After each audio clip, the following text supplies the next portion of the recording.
What's cracking, YouTube? It's your boy Doe back again with another episode of the Shoot For It podcast. It's the episode 2, and today we're gonna be talking about everything NBA playoffs that's been happening this weekend. So I'm about to talk about all the games, every series, and I know the game twos for the Brooklyn Nets.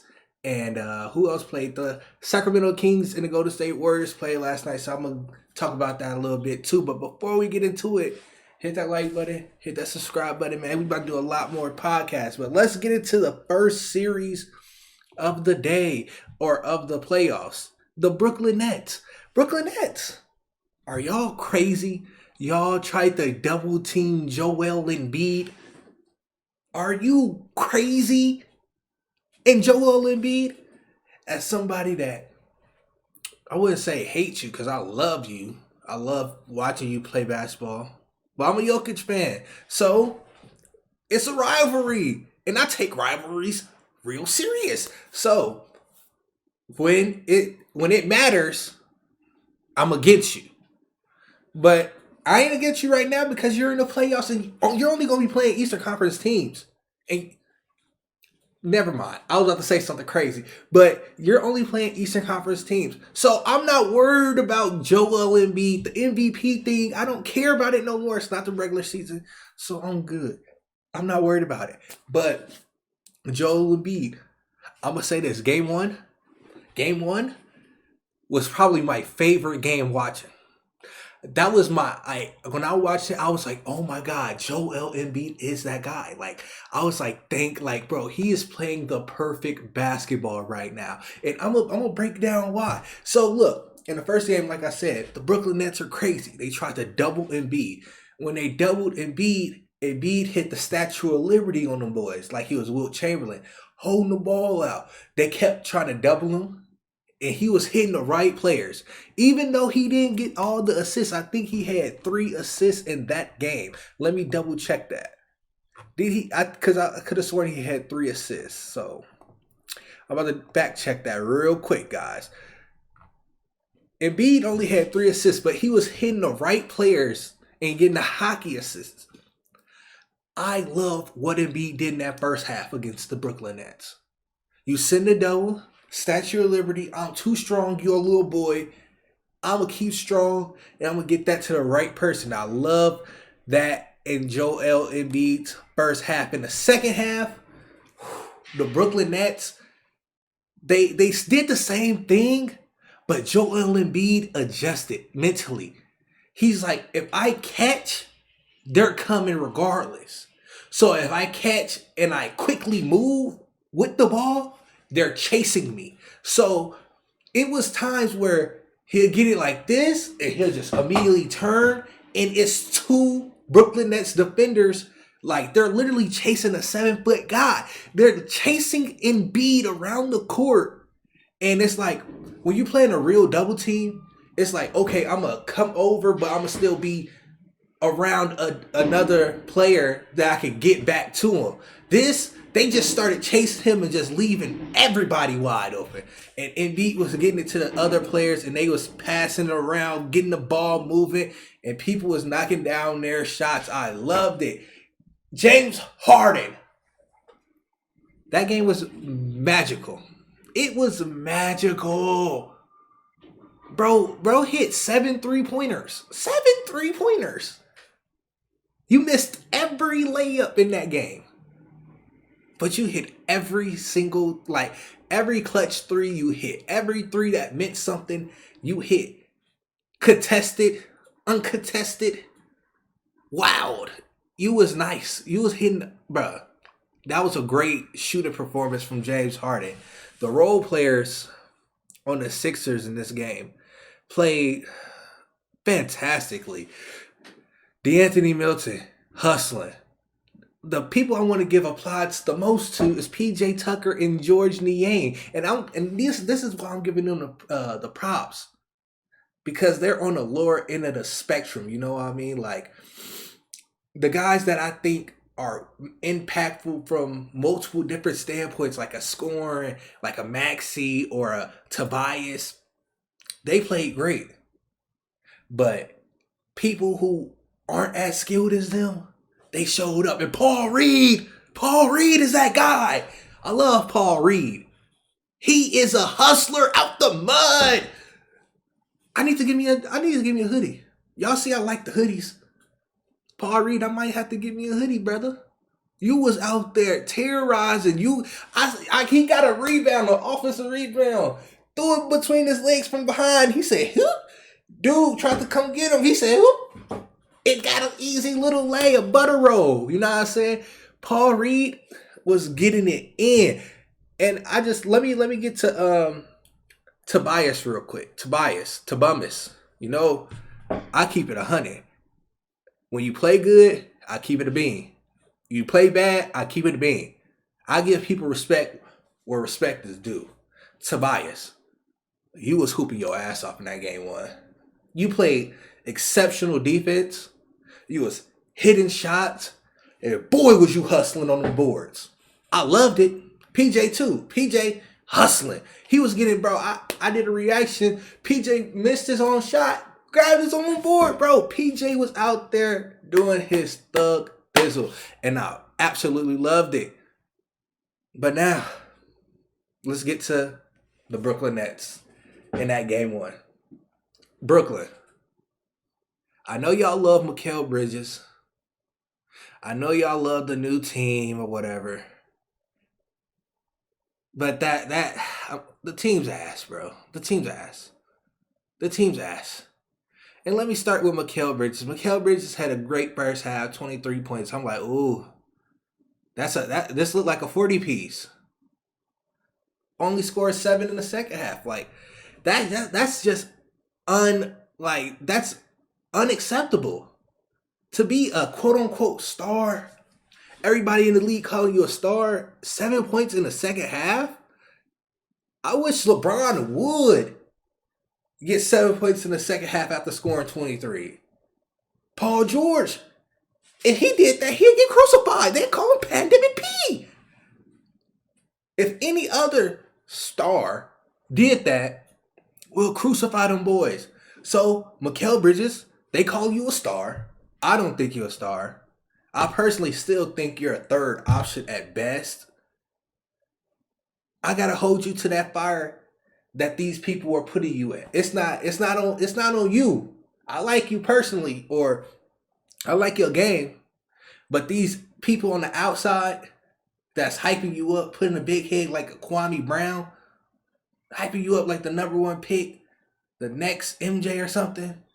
They was comparing you to KD. I gotta hold your feet to the fire. So that's unacceptable as a quote unquote star to only get 7 points in the second half after scoring 23. This next person's about to get it. I'm sorry. Spencer Dinwiddie. What you did in game one was absolutely disgusting. I want to vomit. I literally want to vomit. And I'm not exaggerating. Like, I need to take a sip of water real quick. What you did, oh my God. It's coming back up. What you did was absolutely disgusting. Disgusting basketball. You threw like 10 lobs. And I guarantee every one of them broke the backboard. Every one of those lobs broke the freaking backboard. They were absolutely god awful. You couldn't shoot. We knew that. You can't shoot. You think you're MJ. You do these ISOs. You couldn't score on George Niang. His name is the minivan, and you couldn't score on him. Dinwiddie, don't make me call you that. I'm gonna call him that name. I'm gonna call him his name. That's his real name. He needs to change that permanently, legally. Dinwiddie, you was wasting the shot clock to get George's minivan Niang on you. And he put your ass in clamps. Niang, you couldn't score on Niang. You need to learn Chinese, buddy. Duolingo.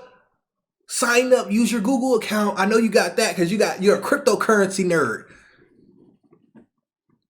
So sign up for Duolingo. The Shanghai Sharks will be calling your phone once the team gets eliminated. That's just game one.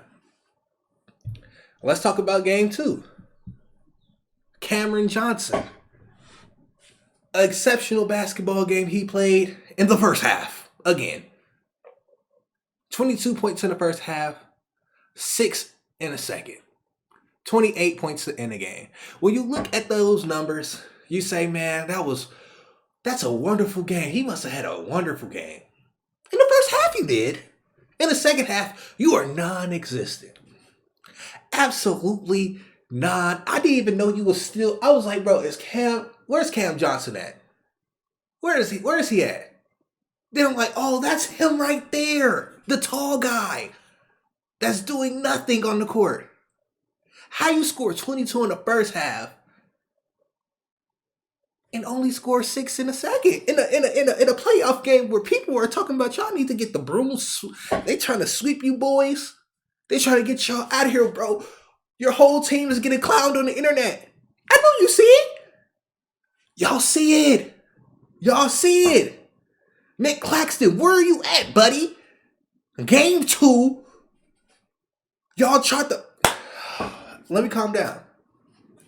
It's game 2 of the NBA playoffs. Defensive player of the year. The votes came out. Jaren Jackson won. I think Nick Claxton was like 7-9 or something like that. I don't know what I didn't really care. You know what I'm saying? Because Nick Claxton, you ain't deserve it. You know what I'm saying? Nick Claxton, an abomination of a basketball game you played the other day. Absolute abominations. Let me get the stats. I know it was 0 points. 0 points! And 6 rebounds. Get this guy out of here. The Nets fans think this guy is a defensive player of the year? Nick Claxton? The guy who can't guard his own position? Huh? Are we for real, bruh? He couldn't guard Alperen Sengun and y'all think he DPOY? Rudy Gobert was hitting him with post moves like a little boy. Posting him up, banging with him. And y'all thought he was DPOY? Y'all think he got a chance against Embiid? Bruh. The fandom needs to stop. If you want to be on social media talking about basketball, talking about this and that, calling these players the next big thing, you need to know ball. And when somebody can't guard their own position and only play good against players just like him, a Capella who can't post up, you don't get no praise. And this is what... That's going to be another podcast video. But Nick Claxton, abomination of a game. And this guy is still popping up on my notes. Spencer Dinwiddie. He's done. Shanghai Sharks, please get this boy. Bring Eric Bledsoe. Fuck, I'll take Michael Beasley. Come back. I'll put you on the Nets. Get Dinwiddie out of here, bro. Get him, pack his bag. Somebody, his auntie's on Twitter, his uncle is on Twitter defending the terrible, the trastastic game he's playing. He needs to be off the court ASAP. I live tweeted that game and said Dinwiddie needs to take his jersey off and pack his bags. He is done.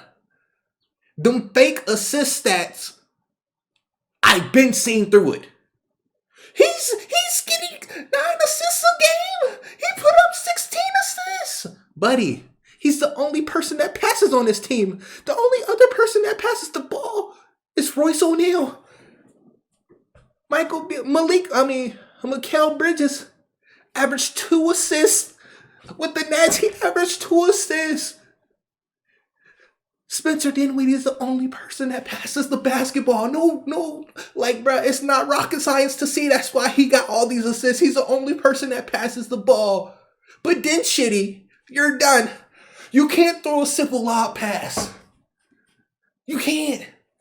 And I'm going to keep it a bean. I've been saying this. You want to beat Embiid? You throw a lob to somebody that can jump higher than him. Embiid's athletic for his size. But if we talking up and down vertically, he's not. I don't think he's gonna get up there. If you're throwing it above the rim, like Dinwiddie's trying to do, Dinwiddie, you're throwing it like Looney Tunes over the backboard type stuff. You need to go. I've been said this. I would rather watch Benjamin Simmons, Simo the Savage, collide into Nick Claxton for 48 minutes than to watch Spencer Dinwiddie be a starting point guard in the NBA. I said that once you got to the team. Once I seen it, I'm like, bro, if Ben Simmons isn't the starting point guard, bro, the Brooklyn Nets are idiots. And look what's happening now. Dinwiddie is their floor general, the spammer, the 24-second highlight reel. You took up all the shot clock and you couldn't score with Georges Niang. Oh my God. Get this guy out of here. Let's talk about the next series that happened. It's going to be quick. Because there's nothing much to talk about in that series that happened on Saturday. My fault. My apologies. The Boston Celtics versus the Atlanta Hawks. I don't want to look at no stats. I don't want to look at no numbers. No, I don't want to see what Trae Young did, or Jaylen Brown did, or Tatum did. You watched the first half of that game, you turned that shit off. You want to keep it a bean? How many of y'all watched that full game? How many of y'all watched that full game? Exactly. Okay then. Let's just keep it a bean. The Hawks should be getting swept. I always said it. I said in my prediction video. Maybe we're gonna have a miraculous, crazy Trae Young game. The ice trader game. We probably gonna get one of those. But besides that, it's over at most 5. Them boys was getting done up by 30. Get them out of here. Get them boys out of here, bruh. That series I don't want to talk about. It's completely over for that. Next series. Knicks versus Cavs. Whoo-wee! If I ain't watched that next series that's after this probably would have been the best series I watched all day. This was a crazy game. Donovan Mitchell, 38 points, 8 assists. Donovan Mitchell was hitting all the threes. I'm like, oh my God, I'm going boom, boom, boom, boom. He's hitting everything. He's getting everything excited. I was about to talk crazy on Twitter about Darius Garland. Then he started hooping a little bit. The game was crazy. But it was one thing I didn't like from the Cavs. Evan Mobley's not that guy offensively yet. It's okay. But I'm not trying to watch y'all force feed Buddy the ball. If it's nothing right underneath the basket, just like Jared Allen, please do not give him the basketball. I can take a couple catch and shoot mid-ranges. Besides that, please stop letting him work out. Please. I'm not trying to see him in the post, banging, trying to do some... give me like 3 of them and then stop it, please. It was bad. Buddy shot 30% to be somebody that scores the majority of his points in the paint. 30%? Evan Mobley, you got to do better, buddy. I like you. You was one of my DPOY candidates. 11 rebounds. I love it. I have no problem with other things, but offensively, my eyes just can't take it. You feel me? The Cavs need somebody as a wing. They need a wing and they need a real 6-man. Karis LeVert, I like you. You like the 7th man, 8th man, to be honest. If we're going to be keeping a being. The Cavs really would have benefited if they really had a Mikal Bridges as a 3rd option, 4th option. But Isaac Okoro, buddy, 1 for 6, 0 for 4. You're wide open. How are you shooting like that? I I guarantee if I got 4 shots, I would have made one. I would have made one of those. Oh God. 0 for 4 in a playoff game? Come on, guys. Come on, guys. Jared Allen, 14, 14, and 4. I love it. Jared Allen doesn't do anything out of the ordinary. He sets screens, he dunks alley oops, and he rebounds. Pretty self-explanatory. I love it. Now let's go to the Knicks. Randall, Fandle. I say Julius Fandle because he be getting me them rebounds. Yeah, I love it. But man, 35% from the field, 7 for 20, 19 points. Come on, my guy. You've been hooping all year. I need at least 28, 27. Can I get that? RJ Barrett, 2 for 12. My guy.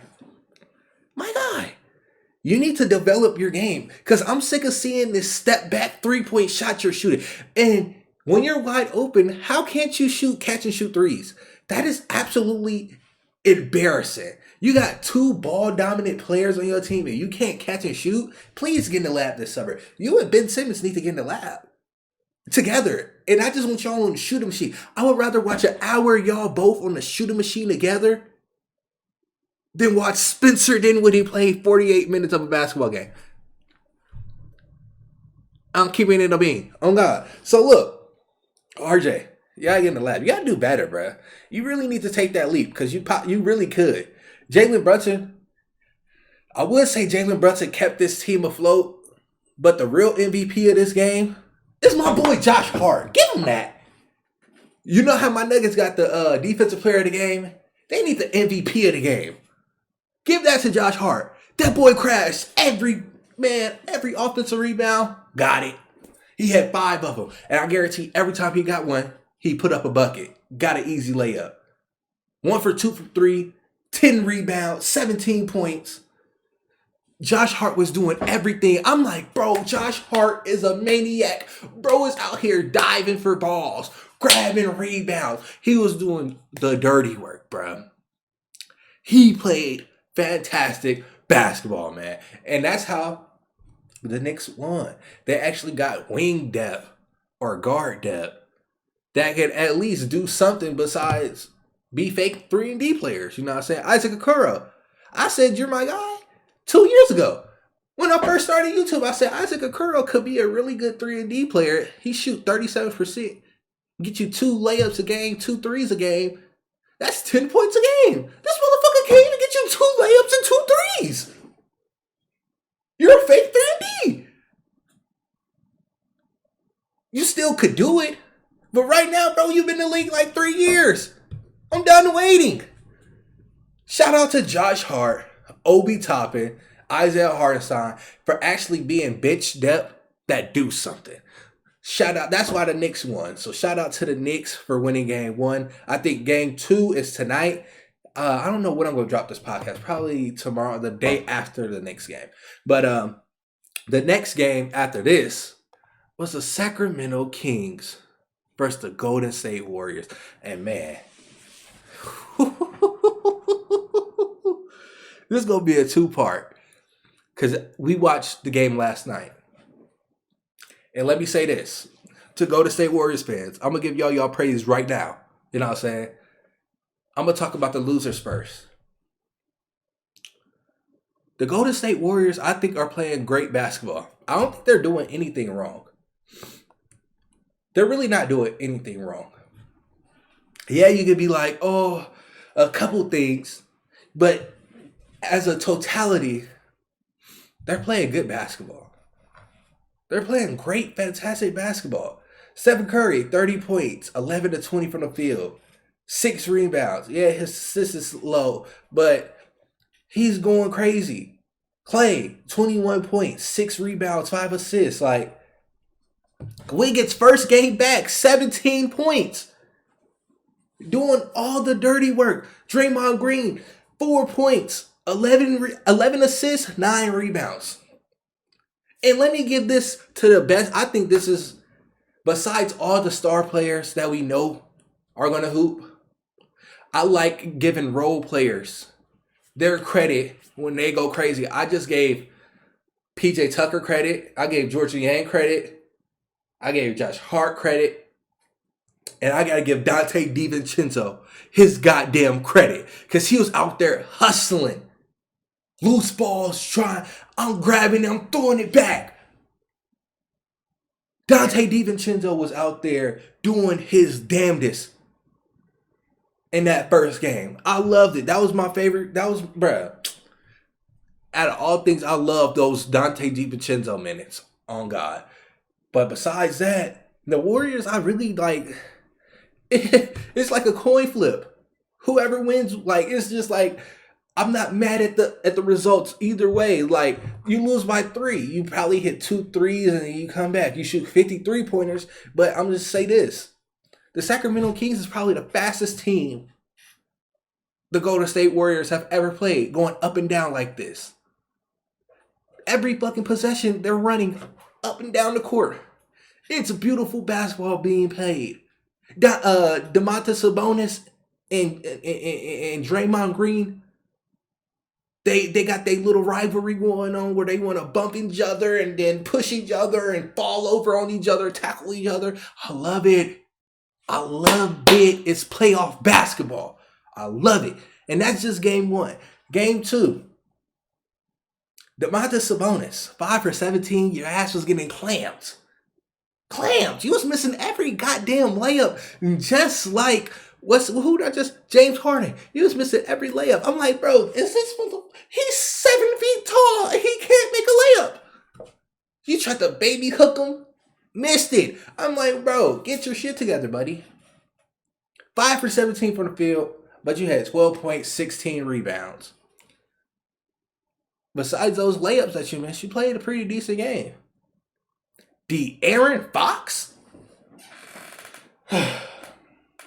At first, I was like, man, you know what I'm saying? It's probably that first game in the playoffs, that hype.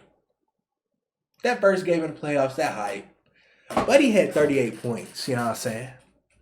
De'Aaron Fox is that guy. I'm going to keep it a bean.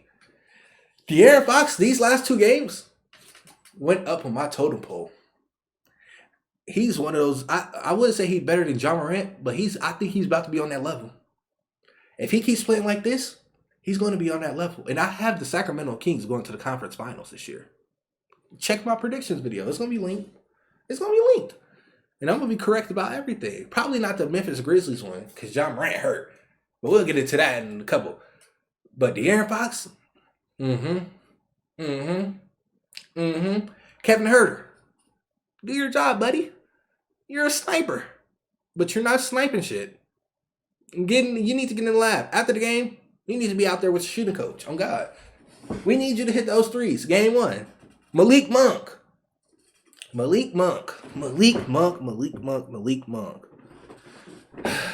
You just got a bag, bro.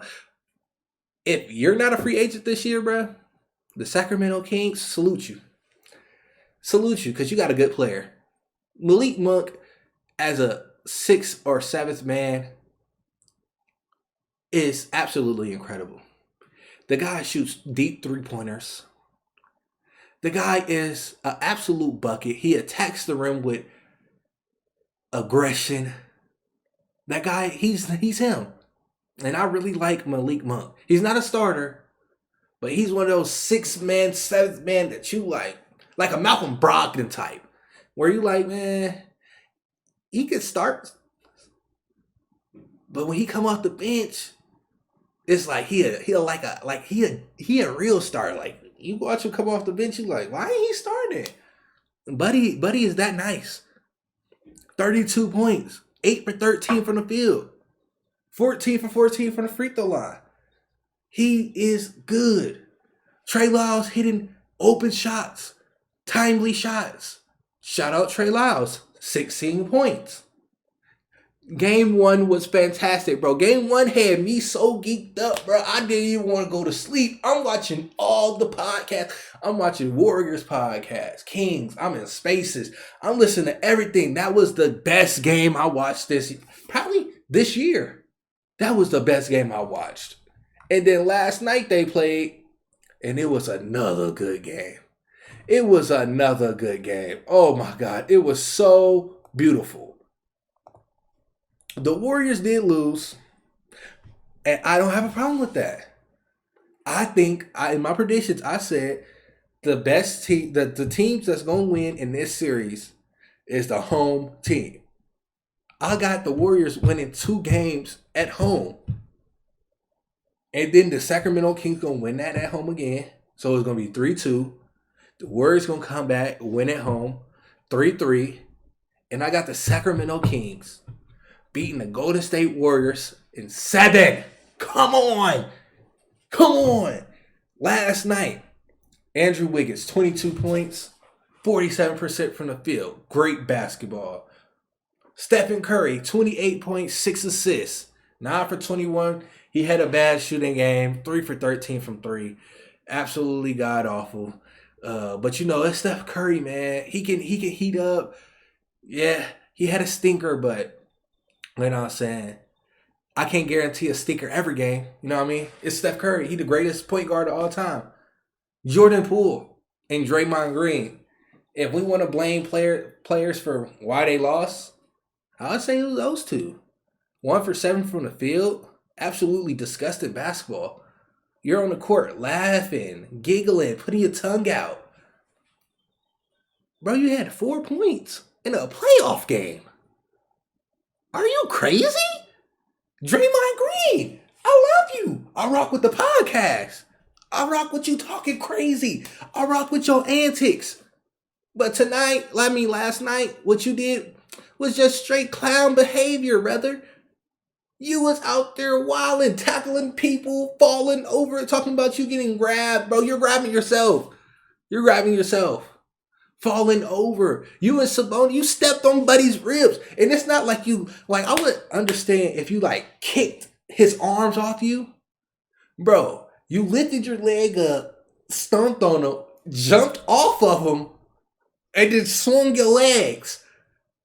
Bro, that whole process was mad unnecessary. That's the reason why you got ejected. Yes, you can be like, oh, he grabbed his leg. But if you actually watch the replay, Sabonis hit his head on Draymond's knee, so he's like this, but Draymond's legs in between him when he do this. I don't think Sabonis purposely grabbed him. Technically, it's a grab because his arms is wrapped around his leg, but he was grabbing at his head because he just hit his leg. Come on now. Be smart. Use your brain. But Draymond, that was mad unnecessary, and that was probably why your team lost. Because you didn't help produce enough to be acting like that. You doing more antics than you is playing basketball. Just like last season when Curry had to fucking shut the crowd up and get everybody off your ass because you doing shit unrelated to hooping. Get back to hooping and y'all probably gonna win some games. But since you want to do the shenanigans, we gonna see your ass bye-bye in the first round. You know what I'm saying? And if they suspend you, don't be surprised. You know what I'm saying? But let's get into the Kings in the second game. Harrison Barnes is that guy. He only had 13 points on 39% shooting. But boy, was he out there dunking the ball. He dunked Clay twice.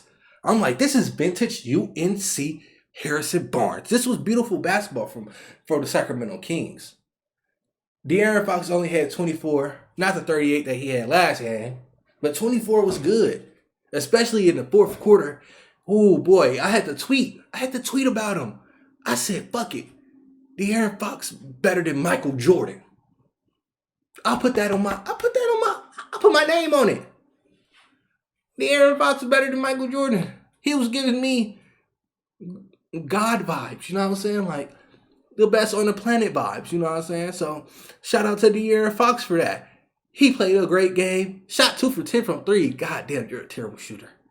That mid-range is good though. I like the mid-range. A little free throw line jump shot.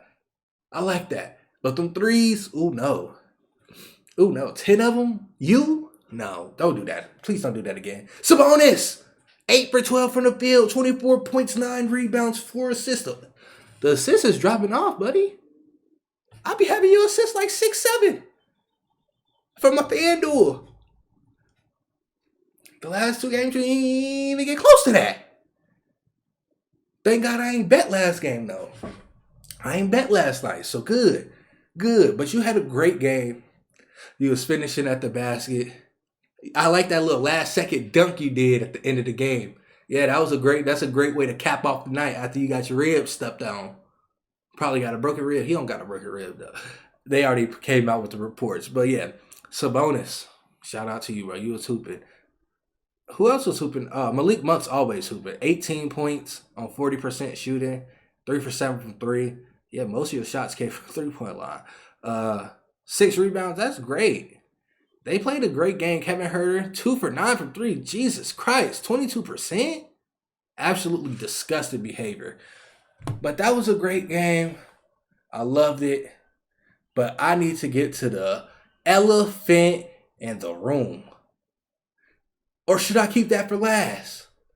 Because I got a lot to say about that series. Let me knock out the easiest series on the planet. The Denver Nuggets versus the Timberwolves. It's probably a sweep. I don't want to talk about it too long. It's over with. Jokic was doing dance moves out there. Disco balling them boys. He did the twisty twist, turn around fade layup. He was making up his own moves out there. And he only scored 13 points in a blowout. Come on now. We don't need to talk about this all day. Two games I'm not going to talk about all day is the Nuggets versus the Timberwolves. And the Miami Heat versus the Bucks. 2 players got injured in that game. Giannis got injured, hurt his back. He probably won't play today or tomorrow. I think they play tomorrow. Tyler Hero's out for 6 weeks. Broken hand. But Jimmy Butler did hoop his ass off. 35 points, 11 assists. Was getting buckets. He was getting straight to it. Chris Middleton tried to hold off as much as he could. But you know that boy Jimmy Butler, playoff Jimmy, is a different breed. But look, the elephant in the room to me, is the LA Clippers, the Flippers, the Strippers versus the Phoenix Suns. Man, in my prediction video, I called it. I said, man, the Phoenix Suns defense is fraudulent. I don't think they could compete with any team in the playoffs, let alone the Clippers. It would be a better matchup for the Suns to win if they played the Timberwolves or something. But to play the Clippers, the Flippers, the Strippers, you're going to lose this series. The bench players. Landry Shamet had the most minutes off the bench, 24. Josh Okogie is your best best bench player on the team. He played 6 minutes. Terrence Ross barely played. You played Biyombo 5 minutes, never touched the court again. Jacques Liddell played 6 minutes, never touched the court again.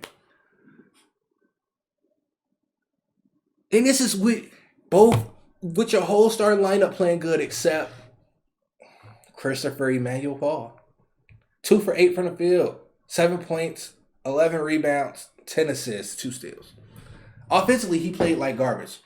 But I would say scoring-wise, he played garbage because offensively means your assists, your playmaking, and other things. So I would say scoring-wise, he was not there. But Durant, Booker, you even got a damn near perfect game from Torrey Craig. 9 for 12 from the field, 22 points. From Torrey Craig? He played for my Nuggets.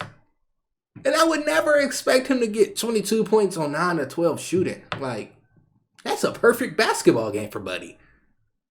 DeAndre Ayton, 18 to 8. I would like Ayton to rebound a little bit better. Be more fierce on the board. You need to have that energy like Biyombo has on the rebounding end. Then now I think that would change your game a lot. If he was tenacious on the boards. But when you look at the game, you're like, man, Yeah, you didn't play the bench basically. The starters was good, but you don't got depth. You don't got depth to even go up against the Clippers, the Flippers, the Strippers. You know what I'm saying? Kawhi Leonard, 38 points. I caught the boy a robot. He's one of like them, y'all know them Japanese robots that be shooting machines. Like, he's one of those. Like, everything is damn near automatic with him. 54% shooting. Like, 38 on 54% shooting is crazy. Zubox, 12 points, 15 rebounds. Come on, snagging everything. Come on now. Westbrook, 9 points, 3 of 19 shooting. Sons, you couldn't beat them and they starting point guard shooting 3 for 19? Westbrook, 11 rebounds, 8 assists, 2 steals, 3 blocks. Boy, he blocked Devin Booker. Got that shit out of here. Booker complaining, threw the ball off Booker, out of bounds. It's going the other way. Booker, get your shit together. Even though Westbrook had a terrible game offensively, scoring-wise, he had a fantastic hustle game. He was tenacious on the rebound. I must have said tenacious. It's tenacious, my fault. You know what I'm saying? I'm talking too fast. But he was tenacious on the boards. He was getting straight to it. Doing everything he could. Eric Gordon. I'm talking too fast. See, I need to slow down.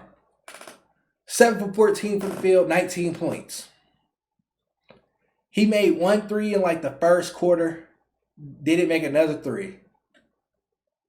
And then at the end of the game, in like the last 3 minutes, he hit 2 threes. Kawhi hit a 3. He hit a 3. I think he hit another 3. I'm like, oh my God. They scored 9 straight points. It was crazy. When I say Eric Gordon and bro, Russell Westbrook turned it up. Off the bench. Well, I mean, not off the bench, but at the end of the game, defensively, turned it up. You had Norman Powell, 5 for 10, 14 points. Mason Plumlee grabbing damn near every board. 11 rebounds. Come on. Terrence, man, I would like, if he would have hit a couple threes, he had some threes that was like, damn, you got to hit that. But if he would have hit those, I think this game would have been blown up. No cap. Bones Highland, 1 for 6. Buddy, you got to do better. Come on, Bones. I rock with you, man. But yeah, that's the series I worry about the most. That's the one I worry about the most. The only one series I'm not going to talk about right now is the Lakers versus the Grizzlies. I haven't watched that one yet. I haven't had the time. I was at work when that game was on, so I missed that game. I'm going to try to watch it before tonight's game, so I'm going to try. But besides that, I didn't really watch it. I just seen John Morant got hurt, and Austin Reeves' AR-15 was going crazy, talking crazy. He was even talking crazy to Dylan Brooks. But I'm not going to ramble too much about the Lakers game because I didn't watch it. And I'm not a fraud like that, you know what I'm saying? I'm not about to look at the stat sheet and be like, yeah, I didn't watch the game, but looking at these stats, I'm like, nah, bro. It's 40 minutes of me talking about real basketball that I witnessed, and I'm breaking down everything. Like, if you really watch these games, you know what I'm saying is true. Especially about like the Den Shitty, you threw 10 lobs at the guy on top of the backboard. Like, come on. If you watch the games, you knew that. Come on now. Y'all see my prediction video. It's probably the most accurate on YouTube. Because I'm a real basketball genius, man. And I'm going to just keep it funky. But man, YouTube, this was a great episode. There's going to be more to come. I'm probably going to have this weekend is going to be one about the awards. Yeah, we're going to do the award show where we talk about all the awards because we already got DPOY.